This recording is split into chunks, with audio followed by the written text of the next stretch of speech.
观众朋友们，大家好！咱们今天在这里呢，主要给大家介绍一下养生桩的这个正确的训练方法。我们站桩呢，实际上第一步也要先从脚下做起。那么什么是站桩呢？古人说站桩乃平均站立之谓也。什么是平均站立呢？并不是说这个一个简单的这个名词就可以把它能够概括了。那么古人这个平均里边包含着两种意思，一种是平衡，一种是均整。那么在平衡跟均整之间我们要找出自身的这个重心跟中心在哪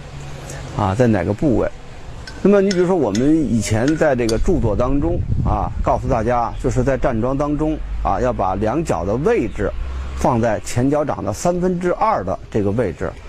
那么很多人呢站出桩来以后呢，一个是他自己很容易疲劳很累第二呢，他获得不了相应的这么一个好的效果。实际上呢，我们说在站桩的这个训练过程当中是一直在寻求一个中正的这么一个结果那么下面呢，咱们就从脚下开始说那么两脚呢，首先呢要平铺于地放在地面上这个时候的这个全身的重量呢是放在前脚掌的2/3这个位置上那么脚跟呢，它是一个虚抬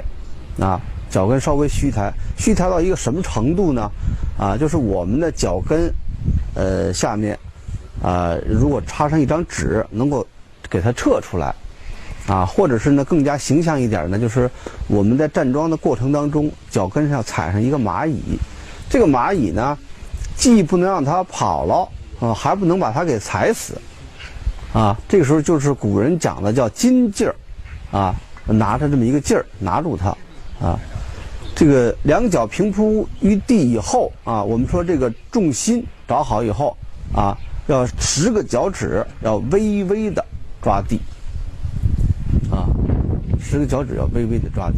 抓上地以后，那么我们说脚下的这个训练方法这个位置基本上就摆正了。那么第二步呢要向上去走，到哪儿呢？到膝关节上。古人呢他认为这个练习传统的武术有一个口诀叫3肩相照就是我们不管你做一个什么动作，永远手跟膝关节还有这个足尖要在一趟线上，不能说我越过这个足尖，这个时候人容易失重那么这个膝关节的训练呢在我们的这个传统的养生桩里面是非常重要的它重要在哪儿呢？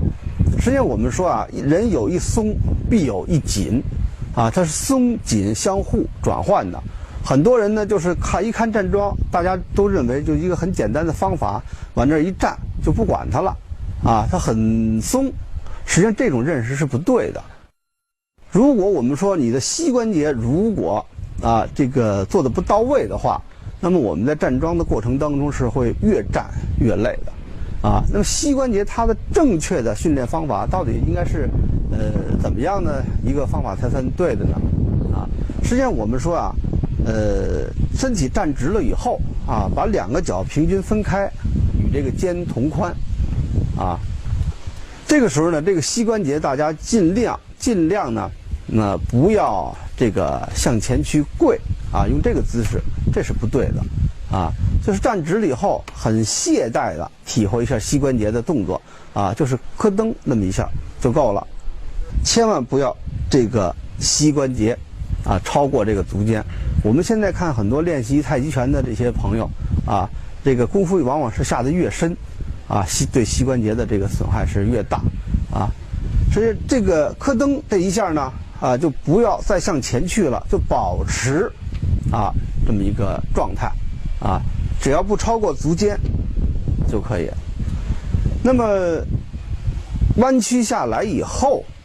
我们说还没有完这两个膝关节呢，实际上弯到一个什么程度呢？就是说咯噔以后再向下一点点，那个位置它才恰到好处有一个什么感觉呢？就是说我们膝关节弯曲下来以后啊，有一种要向上弹跳的感觉。你比如说前面有个桌子，我想这个从这个地上去蹦起来啊，有一种拔地欲飞的感觉。如果膝关节没有向上提啊，没有向上这个拔的这种感觉啊，我们说你下一步的肘关节是没法松弛下来的，是无法松弛下来的啊。所以膝关节呢是非常非常重要的这么一个位置。那么我们说弯曲下来以后向上一提啊，这个力量够了以后，还没有完啊。所以膝关节的这个人体当中呢，它还起到这个支撑我们身体这个全身重量的这么一个非常重要的一个作用啊。那么站直了以后呢，很多人是两个膝盖向内合，这是不对的啊，不能夹住它。怎么才算正确的呢？啊，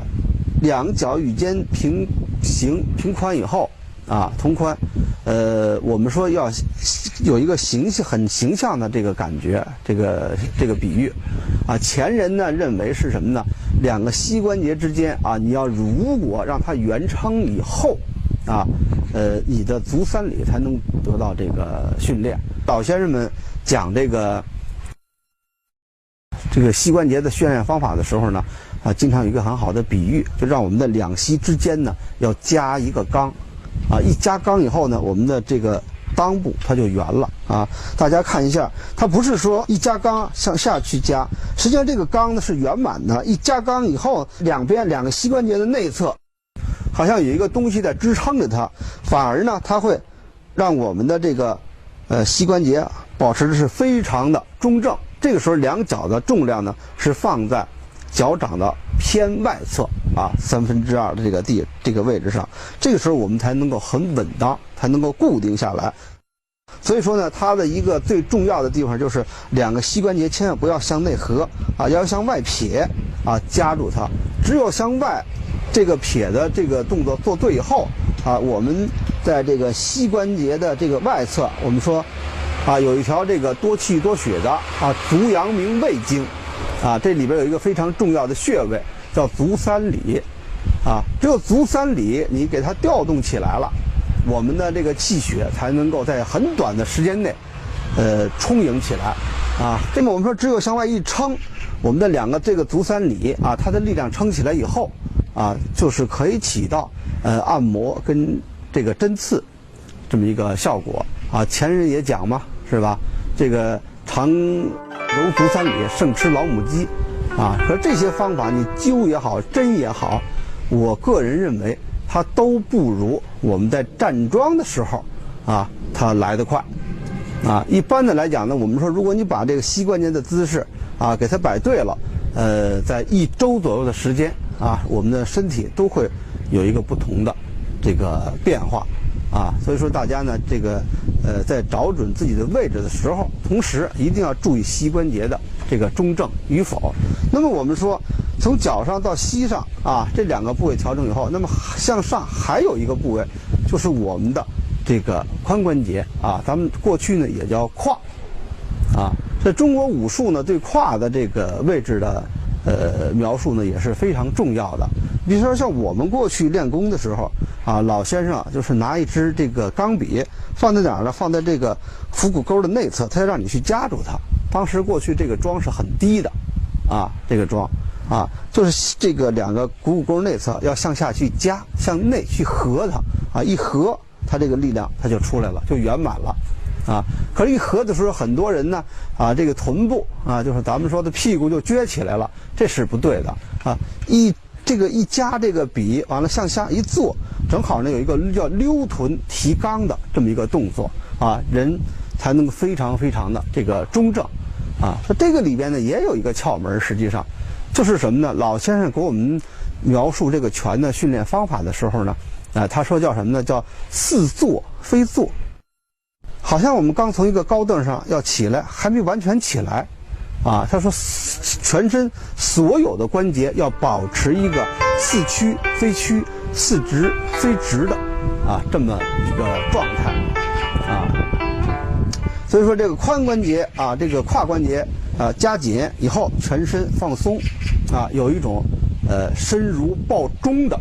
这么一种感觉，它才对。这个时候呢，只有我们说身体向下坐了，这个小腹呢，它才能够自然的松圆。啊，练习咱们这个一拳啊，从这个老先生创这个拳开始，一直到我们今天，啊，在老先生所有的著作当中，他是对丹田的这个部位是没有一个特殊的描写。实际上我们说呢，并不是说老先生反对小腹丹田的这个训练啊，实际上呢，他认为整个你把小腹松沉下来以后啊，这个训练的方法可能更加的圆满一些啊，不要执着在某一个点上。那么我们说，从脚掌到膝关节到髋关节完全松弛下来以后，我们应该现在是这么一个很松弛的啊，似坐非坐的这么一个状态。这个时候呢，我们要保持小腹的一个松圆的这个状态。只有小腹松圆了啊，我们说这个气才能够沉下来，才能做下一步的这个功法的训练啊。我们说小腹松圆以后啊，我们的这个腰啊也要自然的这个向外凹出去，让它放松下来啊。这个时候呢，我们的这个腰跟小腹形成一个前后的啊一个圆的这么一个状态，好像一个皮球，你在前面摸是圆的，在后面摸它也是圆的啊。这个时候呢，我们全身不要有任何的着力啊。那么再向上以后呢，就非常简单了啊。一般我们说背啊跟这个肩，在这个上肢的训练当中是非常重要的啊。从下到上啊，我们把手就开始要举起来了。实际上呢，有很多朋友呢，一看见我们这个站桩啊，也是你一拿手一抱啊，他也一抱，可是抱住这个站桩这个肩架的时候呢，有很多人啊，这个抱的是不正确的啊，都是两个肩一抱，肩就耸起来了，把肩抬起来了，这是非常糟糕的啊。那么我们在这个以前的著作当中呢，曾经我给大家介绍跟总结了一个叫松肩五部曲的啊这么一个方法。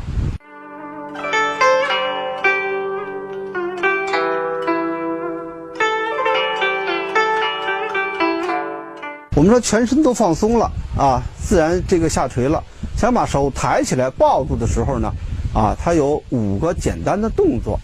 啊。因为过去呢没有这么明了的去说如何放松这个肩，老先生呢会拿着手一点一点的去抖到一定程度以后，他把手松下来，你这个肩才完全是松下来的。后来呢，我们说在面对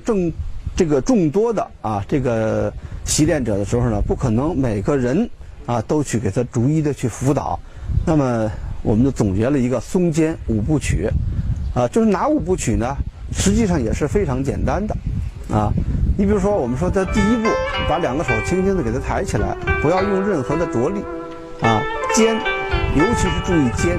是一点的力量都不要用，完全松沉啊。那么第2步啊，把2个手扣下来啊，肩呢还是不能用任何的这个力量啊。第3步，这个手呢还是向上开合啊，抬到这个与这2个腮基本上齐的这么一个位置啊。肩这个时候还不能动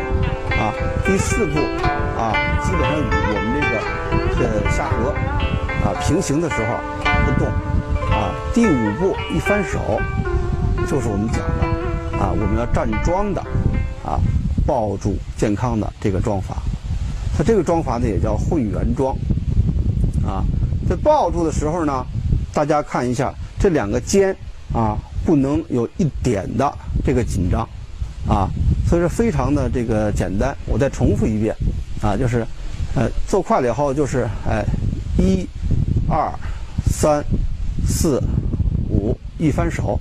啊，我们就把这个健康就把它给抱住了啊，很轻松啊。那么抱住以后呢，有很多人呢站了一会儿桩以后，觉得我这2个肩非常紧，非常疼，它不舒服啊。我们说呢，在站桩里边呢，它有一个原则啊。这个原则是什么呢？就是说我们在站桩过程当中，如果发现哪个部位发僵了、发紧了、不舒服了或者疼了，那么一定是这个部位没有放松下来所以我们说摆好一个姿势以后这个时候呢，一定还要保持那种膝关节向上拔地欲飞的那种感觉。膝关节向上一提，我们的这个肘关节自然就向下垂下来了所以说不要人为的去找这种沉肩坠肘的感觉。所以沉肩坠肘的最大的这个窍门是在这个膝关节跟胯关节的这个调整上所以说古人又讲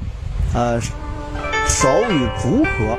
肩与胯合肘与膝合。这个拳在过去也叫心意六合拳如果我们说都合上以后，这个时候我们在站桩的时候，它是一个很圆满的这么一个状态。那很多人呢说一抱不知道到底是怎么去抱抱的这个手的形也是非常寒碜，这样去抱很这个很紧，自己放松不下来。实际上我们在站桩的时候呢，一定要把这个气势给它放松出来真正的去抱住它。这个手指上呢也有很多的这个细节方面的要求，它要求我们的这个10个这个手指呢之间要有一种夹住香烟不要掉的这种感觉夹住香烟。所以老先生讲呢，这个叫什么呢？这个指分掌凹指弯着顶，就是什么意思呢？就是每个指掌关节也要凸出来，向内夹、向外顶的这种感觉夹住香烟以后，我们的力量不自然的它就撑起来了在这里边呢，实际上还有一个这个简单的方法，告诉大家如何让我们的这个手能够撑起来就是我们说在食指跟这个拇指之间要有一个夹住一个茶杯，夹住一个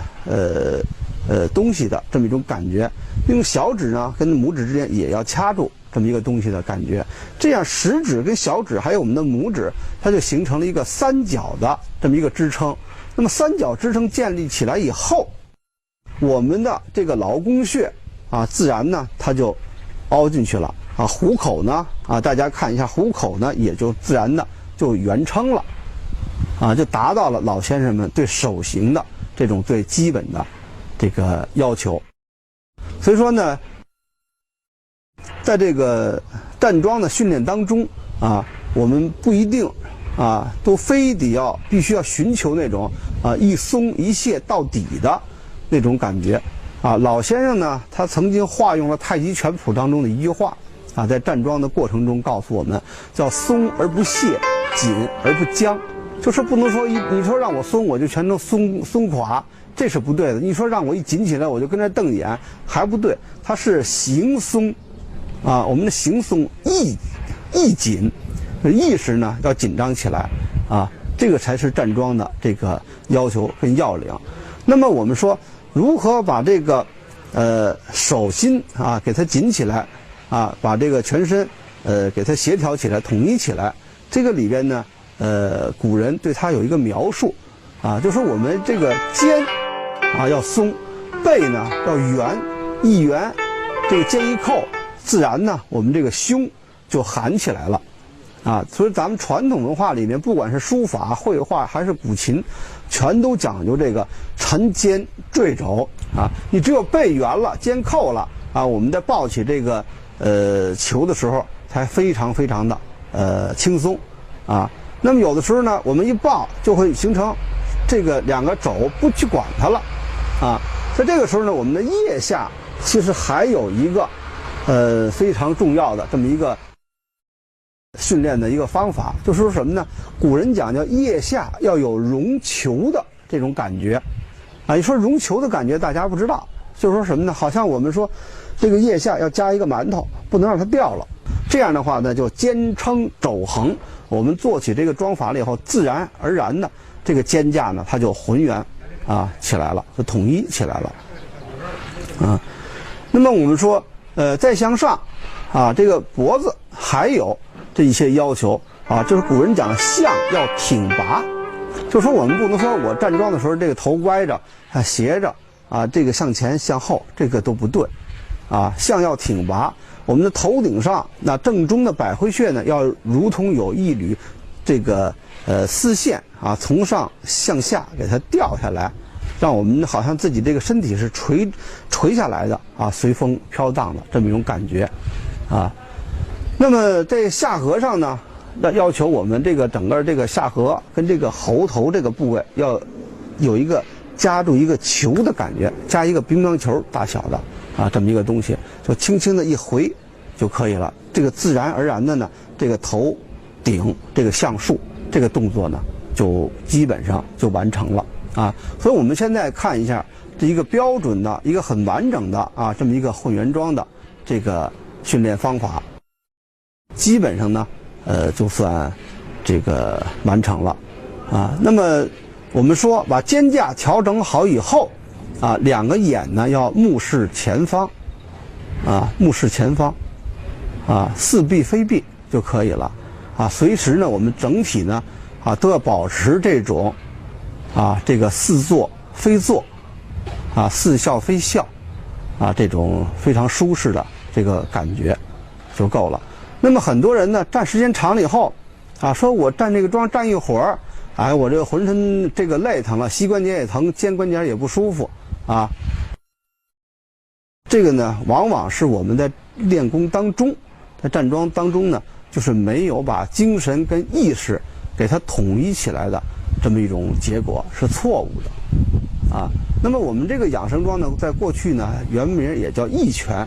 啊，意拳呢就是更加注重精神意念的意感的这种训练方法啊。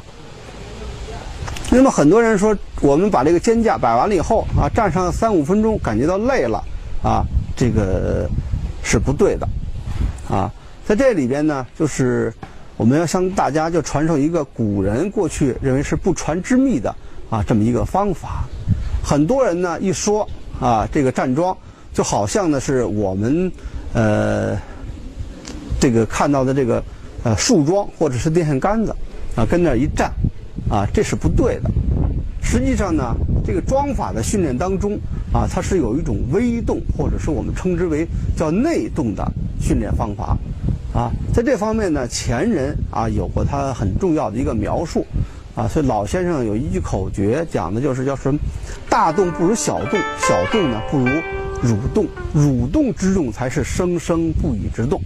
啊。他就是说，我们不要学这个电线杆子啊，也不要学那个拴马桩，要学什么呢？学那个千年的参天大树啊，那个树是有生命力的，是有生机的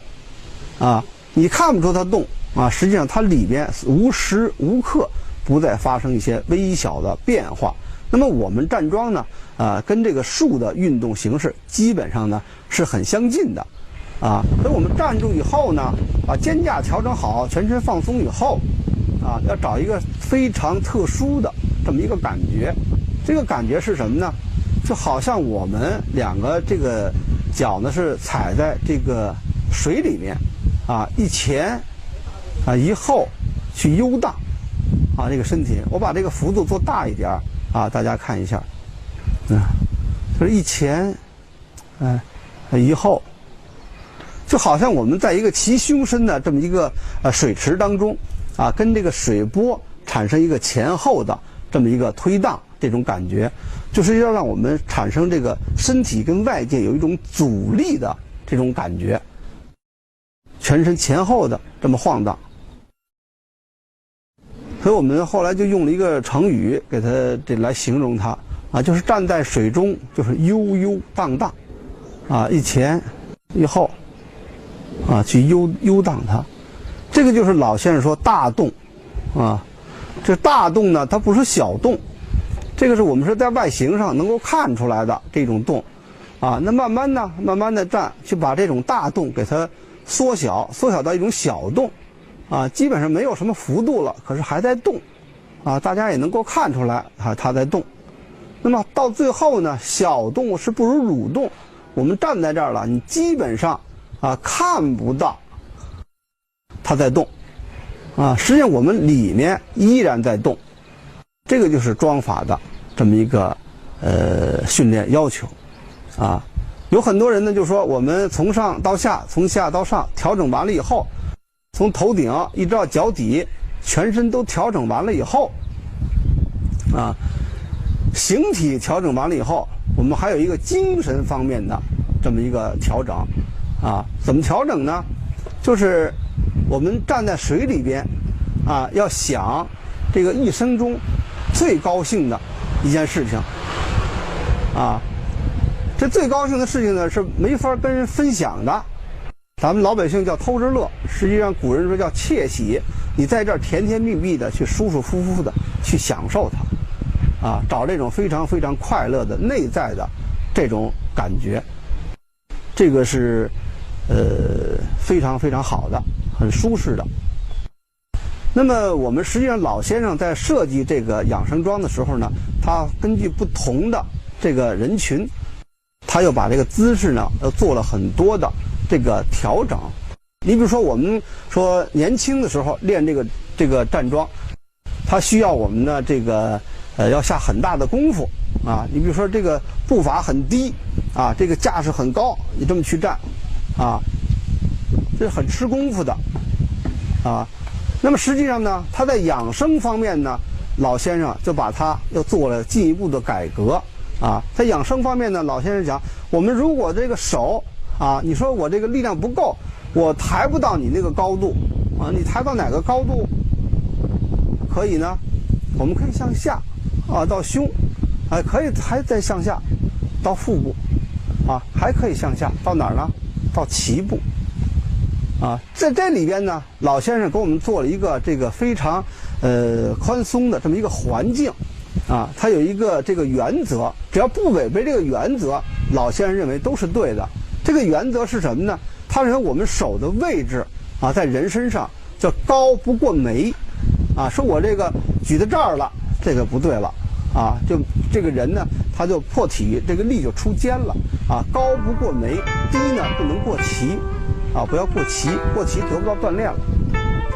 这左手呢，大家要记住，不往这个鼻子的右面来右手呢不往鼻子的左边来双手呢这个变化范围都在这1尺多的这个空间里活动。那么还有呢，有时候我们说这个力量就是再加强一点这个力量，可以把2个手呢向外去翻好像说你看看这人就投降了这个时候呢一翻的时候呢，我们说向里边你是抱球，向外呢还是要抱一个球，它叫什么呢？叫反抱球老先生们还设计了一个叫伏案式就伏案式过去是一种调案，我们现在的就是八仙桌也好，这个餐桌也好把2个手扶在上面，我只要能站起来就可以了扶在那儿也可以这个站这个桩那么它很多的这种精神意念的导引讲起来是非常非常这个精细的这个以后的这些东西呢，只是需要我们大家在这个站桩的这个过程当中用心呢自己去慢慢的去体悟它。所以古人呢有一句话就是引用到我们这个站桩当中是非常有意义的。它叫什么呢？叫在这个古尚书里边它有一句话叫汤之盘铭曰苟日新，日日新，又日新。那么我们这个站桩的训练跟养生方法实际上呢也是这么一个日新月异的这么一个过程它贵在持之以恒。只要老先生告诉我们说只要你有恒心去站立，自会收到这个意想不到的舒适和甜蜜。